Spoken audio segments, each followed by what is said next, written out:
pour venir jusque-là. Et pensez-y, il y a des gens qui prennent le train pendant 1 heure, il y en a qui se font Amiens-Paris tous les matins, il y en a qui viennent... Je veux dire, vous le voyez, dès qu'il y a des problèmes de transport, des grèves, etc., vous voyez tous les gens qui sont rythmés par les transports en commun dans les villes. Et donc, on a dans toutes ces communes des logements avec de la superficie en plus, avec du prix en moins.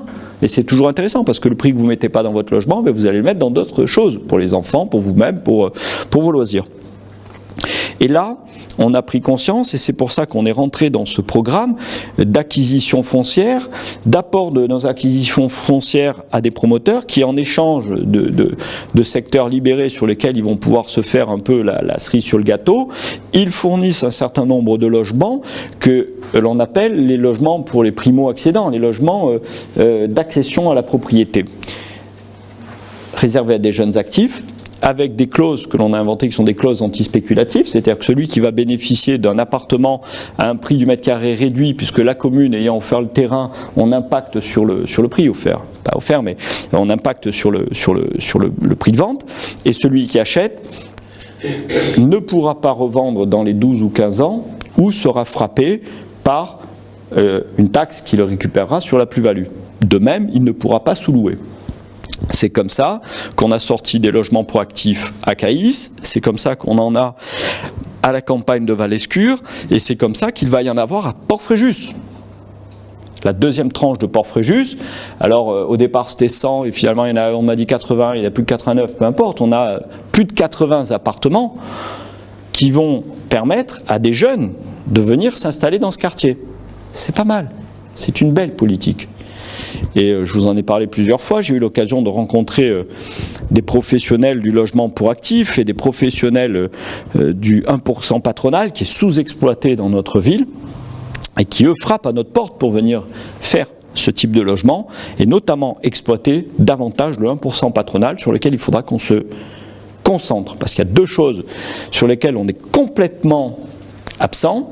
À nouveau, je fais une parenthèse, mais elle est utile. C'est qu'à force d'avoir des élus qui sont tous des retraités et souvent de la fonction publique, de l'armée, etc., d'une des branches de la fonction publique, qui ne sont pas, comme certains d'entre nous, comme je le suis, je le disais tout à l'heure, moi je suis le seul à l'heure actuelle dans des différents candidats, je suis le seul à payer de l'URSSAF, même si je fais tirer les oreilles, et le seul à cotiser au RSI, même s'il faut leur tirer les oreilles pour obtenir quelque chose d'eux, parce qu'avant de trouver quelqu'un chez eux, c'est pas facile. Mais quand on est dans l'activité privée, on sait qu'on paye des tas de taxes dont pourraient bénéficier les territoires.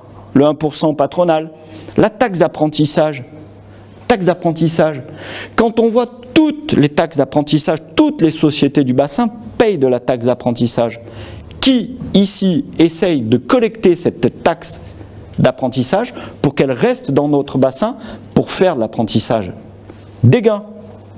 Résultat des courses, on est en train de se demander, on se bataille tous pour que le CFA y reste ici, mais au niveau de la CCI, et seulement maintenant, il y a des gens qui se réveillent en se disant on devrait organiser la collecte de cette taxe plutôt que, vous savez, vous payez et votre taxe, vous ne savez pas, elle part. Sauf si vous avez ici des centres de formation agréés, et alors là, votre taxe, elle y arrive directement. Vous n'imaginez pas la perte que l'on a. C'est-à-dire que ce n'est même pas demander à la collectivité un financement pour la formation professionnelle, il existe, puisque tous les professionnels et ceux qui sont là le savent, on paye cette taxe, elle est là. Mais comme on ne se bouge pas pour aller la chercher, eh ben, d'autres la prennent pour nous. C'est le principe de la vie. Il y en a un qui dort, il y en a un autre ailleurs qui ne dort pas, et hop, il embarque. Ça se passe comme ça. Donc je ferme la parenthèse. Il faudra qu'on soit très incisif là-dessus, très incisif. Et donc, on poursuivra cette politique du logement des actifs. Troisième chose, et je vous en ai parlé tout à l'heure, c'est cette idée que j'avais émise dès 2007, qui n'a jamais été reprise par ailleurs, qui, pour moi, est un mécanisme sur lequel on va devoir se pencher parce qu'il va nous permettre de dégager de l'habitat social diffus, c'est-à-dire non plus dans des immeubles où il n'y aura que de l'habitat social, mais dans des logements se libérant dans le centre ancien ou dans des quartiers un peu plus populaires,